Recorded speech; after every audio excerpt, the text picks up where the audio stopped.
Hello, I'm Alexander and I'll be your interviewer for today. Today I'll be interviewing President Teshima, where hopefully we'll uncover the lesser known side of her personality and have more questions for her about her insights and thoughts on her business and the future of it.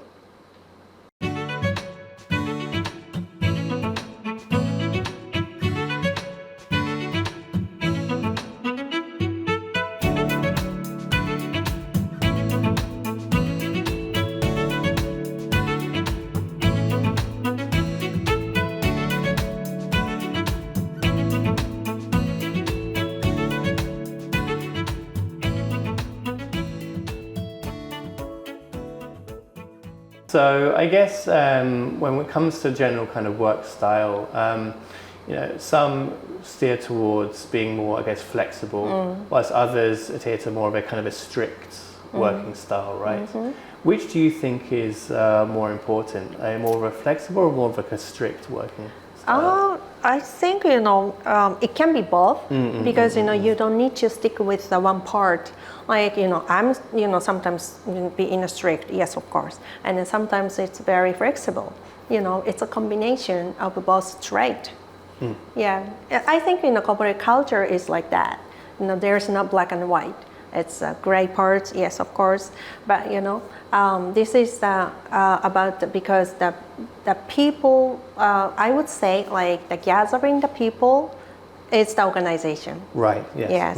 Each of the people, each of the person just do their job, and then the combination of their output is going to make the strong organization. That's what I believe. I see. No, it's very interesting. So when it comes to your staff, imagine obviously you're trying to constantly help them grow as individuals. How do you feel that you personally help your staff and your fellow executives like grow in their position? And how do you nurture their growth? Yeah, don't spoil them. Don't spoil them. Tell me more about that. What do you mean by that? I think this is very important to make them grow. The definition is grow is they can do their job by themselves, stand alone, without any help. So that's going to be their performance, and then that's going to be their evaluation. So doing so, the only way is a practice. Right, sure. So I have to give them enough time, enough environment to, so that they can practice more. Otherwise, they can, improve their skill.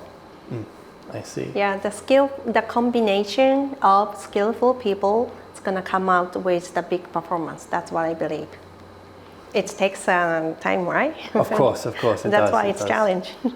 And what do you feel are some of the typical challenges that you see your staff have to kind of overcome in their growth?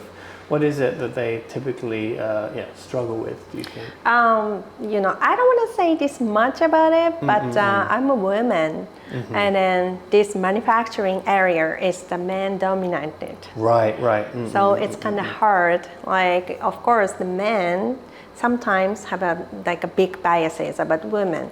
So maybe woman cannot do that, or look down on woman, like something like that. But in my staff, in my company, there is no stuff like that. Right. But in my industry, they still might have this kind of biases. Right, That's a challenge. And that's a good topic that you raised about that kind of bias. Again, within a time in your career, have you seen a kind of a progression or change in this? Do you feel that there's been a lot of progression, or do you still, especially in Japan, feel that there's a long way to go when it comes to this? In terms of Japan, I think it takes time. But in my industry, I just realized that the women. This is a kind of hard to express, but I know some of the women CEO is totally demotivated about grow the business because she tried to grow the business and then she got attacked by the industry. So that's why she is a high behind. Like she is so behind, and then she Right. recognizes herself as like, oh, we are very weak, we are very small, and we are very weak company. So that's why we want to grow, but in secretly. And wow, it's totally what I'm thinking. And then I don't want to be defeated, so that's why I'm keep going, but in a different way, in a smart way, in the future, because I got attacked already. Right, right. So taking, I guess, a positive outlook is very important Yes. in this. I see. And like, how about yourself? I mean, do you feel that these are issues that are constantly in the forefront of your mind, or do you feel that, especially within your industry or within your company, it doesn't have such a large impact for yourself? Oh yes, a lot. And 2 years ago, that incident impacted me a lot because that incident changed my mind totally. So the core policy that I used to have, it's the same. Do whatever I have to do, and then just keep going, and then never give up. I'm just doing that, and then do the right things. Like, do the right things, it's for everybody. You learn when you're little, like, do the right things, right? And then if I do the right things in publicly, openly, and then you get attacked. So that's why do the right things in secret. Sure, I see.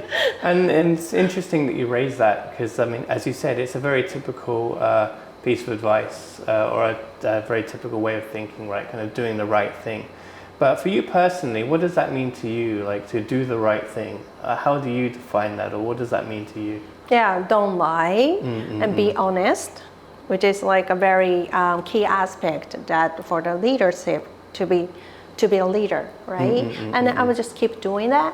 So, do right things is, don't, I was just focused on the fact or data or evidence. But, as I told you, like, I read this book, I hear this book summarized, but the Sapiens, Right, and then, right. Okay, the people tend to believe or tend to hear the only fake, and then they believe that. And oh my God, okay, and I have to understand that Sapiens is like that.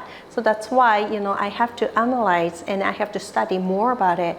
And then, not just saying the fact itself, and then like understanding about Sapiens more, and then try to say the fact in a different way. It's very, beggars, but, I'm still thinking, It's an ongoing project. Yes. I see. Well, yeah, well, good luck with that. Thank you. Thank you.